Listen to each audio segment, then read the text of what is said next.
मंत्र की आवाज में आपका स्वागत है। मैं उम्मीद करती हूँ कि आप सब ठीक होंगे। आज जो भी लक्ष्मी जी के चरण में सब्सक्राइब और कमेंट अर्पित करेगा उस पर लक्ष्मी जी की कृपा सदैव बनी रहेगी। प्रियो भगतों, लक्ष्मी के लिए सब्सक्राइब जरूर करें। जब तक बने रहिए हमारे YouTube चैनल पर। तुलसी के पास भूलकर भी नहीं रखनी चाहिए ये 5 चीजें। घर में आती है कंगाली। माना जाता है कि जिस घर में तुलसी का पौधा होता है वहां मां लक्ष्मी और भगवान विष्णु की कृपा दृष्टि बनी रहती है। तुलसी का पौधा लगाने के कुछ खास नियम होते हैं। तुलसी के पौधे के पास नहीं रखनी चाहिए ये चीजें। मंत्र की आवाज। हिंदू धर्म में तुलसी के पौधे को बहुत पवित्र माना जाता है। लगभग हर घर में तुलसी का पौधा जरूर होता है। माना जाता है कि जिस घर में तुलसी का पौधा होता है वहां कभी परेशानी नहीं आती है। माना जाता है कि जिस घर में तुलसी का पौधा होता है वहां हमेशा बरकत होती है।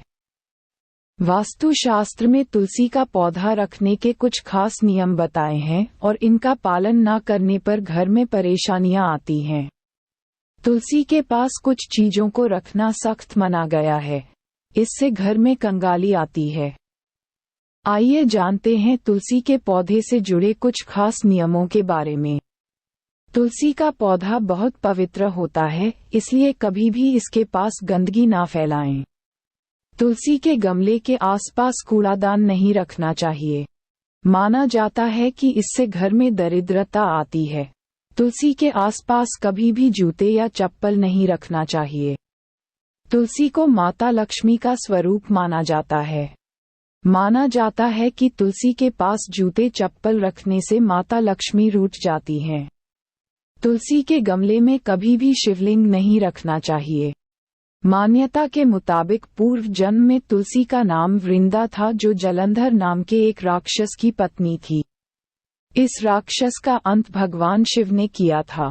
तभी से शिव जी को तुलसी दल से दूर रखा जाता है। तुलसी का पौधा बेहद पवित्र और पूजनीय होता है, जबकि झाड़ू का इस्तेमाल साफ सफाई के लिए किया जाता है।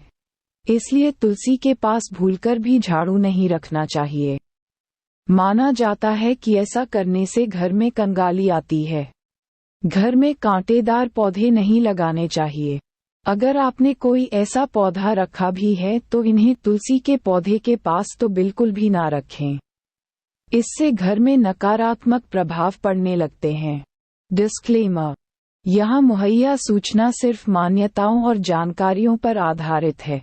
यहाँ ये बताना जरूरी है कि मंत्र की आवाज किसी भी तरह की मान्यता, जानकारी की पुष्टि नहीं करता है।